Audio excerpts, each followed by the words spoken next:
Quando lembramos de corridas na chuva, lembramos de Ayrton Senna. O desempenho em pista molhada do brasileiro é considerado até hoje como um dos melhores, se não o melhor, visto na Fórmula 1. E ao lembrar de exemplos, normalmente são citados os GPs de Portugal em 85, Mônaco em 84 ou Donington Park em 93. Mas tem uma corrida que não raramente acaba um pouco esquecida, o GP da Grã-Bretanha de 1988. É dessa corrida que nós vamos falar agora.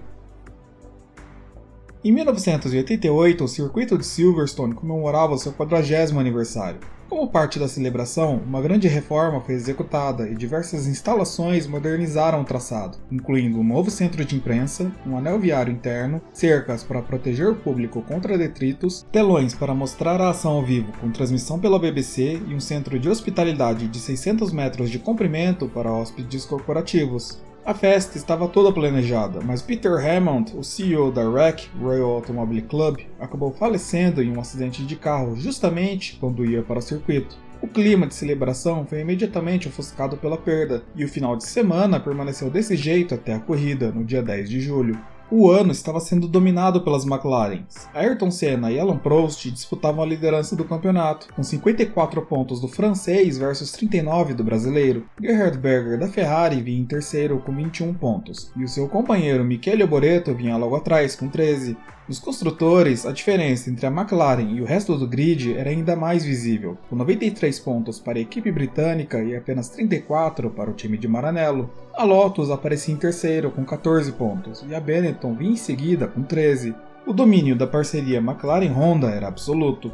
Nos bastidores, algumas mudanças começavam a borbulhar. Após semanas de boatos e especulação, Nigel Mansell anunciou que estava de saída da equipe Williams e que iria para a Ferrari em 89. Como justificativa, o Leão argumentou que a suspensão reativa da Williams era problemática, fazendo com que ele acabasse se acidentando mais do que deveria. De fato, o piloto havia abandonado 7 provas consecutivas, mas nem sempre o problema foi da suspensão. Sem os motores Honda, o time de Frank Williams precisou recorrer aos fracos motores Judd, cujo desempenho chegava sequer perto dos antigos motores. Enquanto isso, Jack Stewart, agora comentarista da BBC, anunciou que Nelson Piquet voltaria para o Williams em 89 e que teria até um contrato já assinado. Isso só seria possível devido ao fato de Mansell ter anunciado a sua ida para a Ferrari, mas a informação foi logo desmentida pela própria Williams. Stewart também opinou sobre o campeonato de 88, que para ele seria ganho por Prost, já que o francês tinha mais tempo de casa. Nos treinos livres, a Williams sofreu bastante. Mansell fez apenas o 13º tempo na sexta-feira, enquanto Patrese amargava a 30ª e última posição, 14 segundos atrás do 26º lugar. Head, que havia garantido a seus pilotos que não era possível mudar da suspensão reativa para a suspensão convencional sem meses de trabalho, rapidamente tomou a decisão de substituir o equipamento, e junto dos mecânicos o fez da madrugada de sexta-feira para sábado. Pela manhã, o diretor disse em entrevista que a equipe havia trocado a suspensão reativa por molas mecânicas de aço e amortecedores, além de usar peças usinadas durante a noite. Nas sessões seguintes, tanto Mansell quanto Patrese alegaram estar mais confiantes em relação ao carro, já que a partir daquele momento ele se comportaria da mesma forma durante as voltas, sem grandes alterações devido à suspensão reativa. Na frente, as McLarens não apresentavam a dominância vista em outras provas. Na época, a explicação dada era de que os snorkels instalados nos sidepods para alimentar os turbos acabavam produzindo instabilidade, o que acabou prejudicando o desempenho na pista inglesa.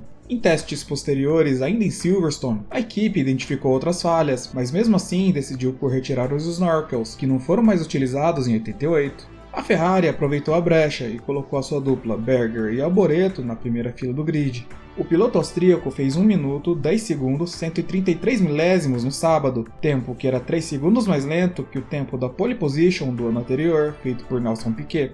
Mesmo com a pole, tanto Berger quanto Alboreto não se mostravam confiantes em relação à prova, já que para eles a McLaren tinha melhor consumo de combustível. Aquela seria a última vez em que Alboreto largaria na primeira fila em sua carreira na Fórmula 1, e foi também a primeira vez que a equipe de Senna não colocaria um carro entre os primeiros. Alboreto ficou então com a segunda posição, com 1 minuto, 10 segundos, 332 milésimos. Senna se classificou em terceiro, com 1 minuto, 10 segundos, 610 milésimos. E Prost completou a segunda fila com 1 minuto, 10 segundos, 736 milésimos. Completaram o top 10 o brasileiro Mauricio Gugelmin e seu companheiro Ivan Capelli, ambos da Marte, Piquet, Alessandro Nannini, Derek Warwick e Satoru Nakajima. No fundo, algumas equipes não conseguiram se classificar devido ao retorno da pré-qualificação. Ficaram de fora Oscar Lahauri da Eurobrum, Piercarlo Ghinzani e Bernd Schneider, ambos da Zack Speed, Stefan Johansson da Ligier e Gabriele Tarquini da Coloni. No dia da corrida, uma chuva fina começou a cair pela manhã e permaneceu caindo e aumentando de intensidade no decorrer do dia. Na largada, Berger manteve a liderança, seguido por Alboreto. A presença do companheiro de equipe em segundo não adiantou muito. Senna rapidamente passou por Alboreto e agora caçava Berger em busca da liderança. Enquanto isso, Gugelmin e Capelli se mantinham na zona de pontuação, seguido por Nannini.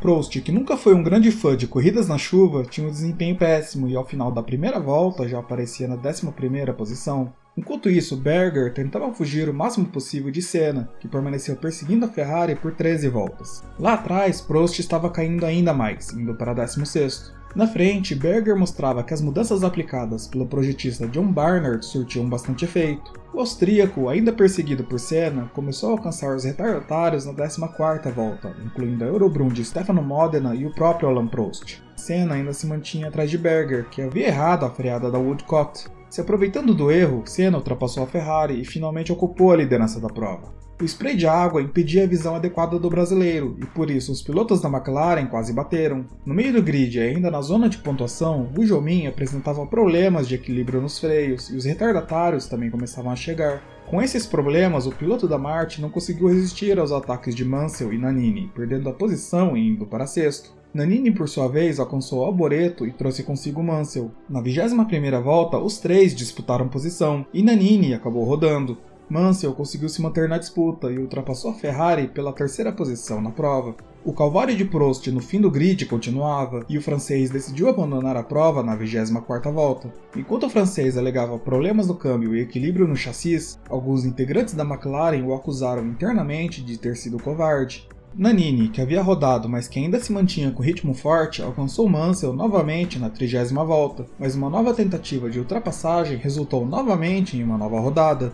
A essa altura da corrida, o risco alertado por Berger e Alboreto após o qualifying começou a virar realidade. Os pilotos da Ferrari começaram a economizar combustível, e Mansell ultrapassou Berger pela vice-liderança da prova. Embora o motor fosse fraco, Mansell compensava com bastante habilidade na chuva. Na volta 62, Alboreto abandonou com pane seca, enquanto Piquet e Gugelmin ultrapassavam Berger, que tentava a todo custo amenizar o forte ritmo do início da prova. Senna também começava a administrar a corrida, o que permitiu a Mansell diminuir a distância entre eles, de 1 minuto para 25 segundos. Na última volta, o piloto da McLaren foi tão lento que uma fila de carros se formou atrás, permitindo a Warwick, Cheever e Patrese ultrapassar Berger.